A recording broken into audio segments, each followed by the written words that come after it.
Hi everyone. We thought we'd ask residents and staff their feelings of the impact of coronavirus on them.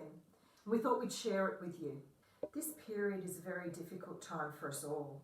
And I'm sure we're all dreaming of the time when coronavirus is ended and we can stop this isolation and return to life as we know it. We at Farmborough are all very passionate about caring for your loved ones and doing our utmost to keep them safe during this period of time.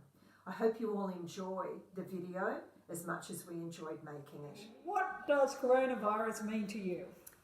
Coronavirus to me personally, as a mother of young children, means basically the end of my life as I know it.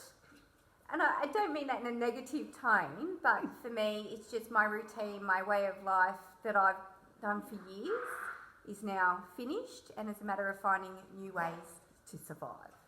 Stay at home and keep out of the road. Coronavirus means I've got to wash my hands a lot, and I haven't been able to wander around the shopping centre and push my shopping trolley around freely. Having a very restrictive life because you can't, do many things that you were able to do before. Coronavirus to me meant a big change in life, in the way that we normally live. What we used to take for granted, now we've got to think about. I'm restricted. It means being without my family, changing the whole way that we do our daily lives, from hand washing to being careful when you're out and about, doing your shopping once a week, not being able to just pick things up when you feel like it. Big changes. Well, nothing really. I know it's serious, but I think we're well covered here. That it hasn't really changed my life too much, other than the obvious reasons of like shopping, social distancing, but other than that, I'm still living the same kind of life. How has it impacted your life? I've not been able to go and visit my parents, and we haven't been able to have family gatherings. We've got my son's birthday, so we can't have parties, and just general isolation from the community. I can't see the children, grandchildren. Oh yes, and I can't get to my ukulele classes. That's the one big thing. Probably socialising is the biggest one, but it has made us look at life simpler, so that's probably a bonus. It has affected my life in that it hurts not to see my family, but the restrictions are reasonably easy to handle.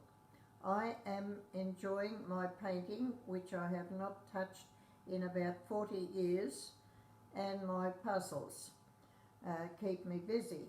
It has impacted everyone in a different manner, like you can't really go out and spend time with your loved ones. It's just a different world right now.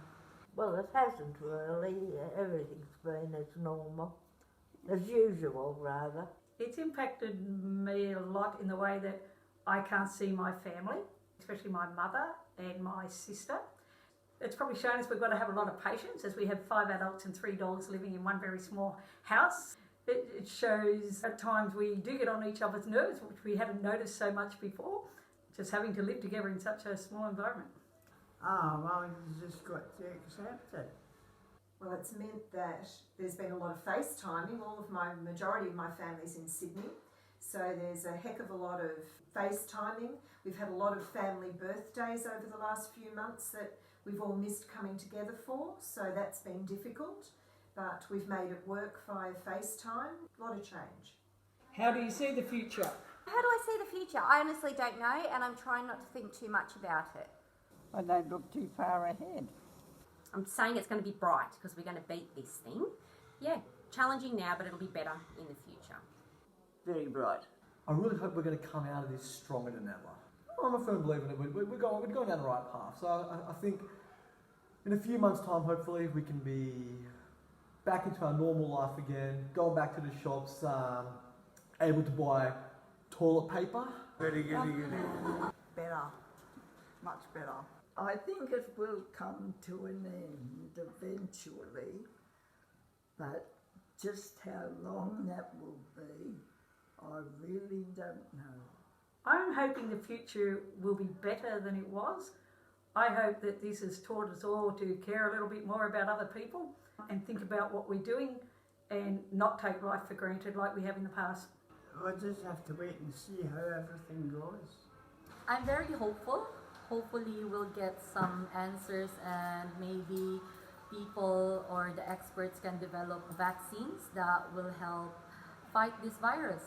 Well, hopefully these things will be cleared up and people won't be affected by them. Probably going to make us all live a different life, and I hope we continue on keeping life simpler.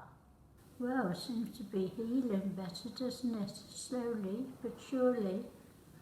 Rosie, I see it. You see what's happening around the world and how, well, I hope that we learn from this. You look at how pollution has gone in lots of different countries. I hope that it doesn't go back again and that people learn lessons from this.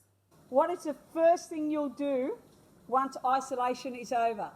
Same as I'm doing now, probably. Go to the nearest beer garden and have a heap of pints. Go and kiss my immediate hello. Take your kids to the park, get them out of the house.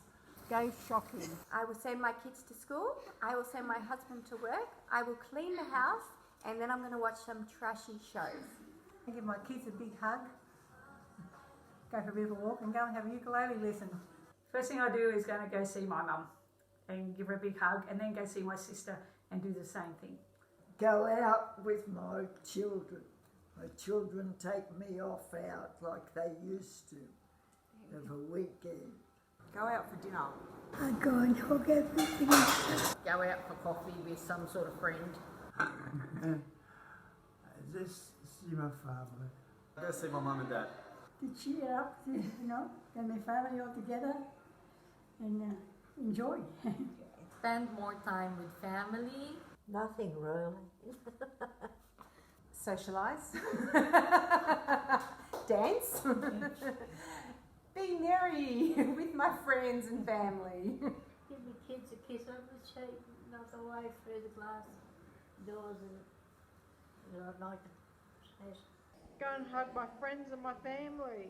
Race up to see my puppy dog. Drive to Sydney, see my children, hug my grandchildren, and really appreciate what I've got, because it was a lot of things taken for granted previously, and it takes things like this to really ground you, I think, and realise that it's the little things that count.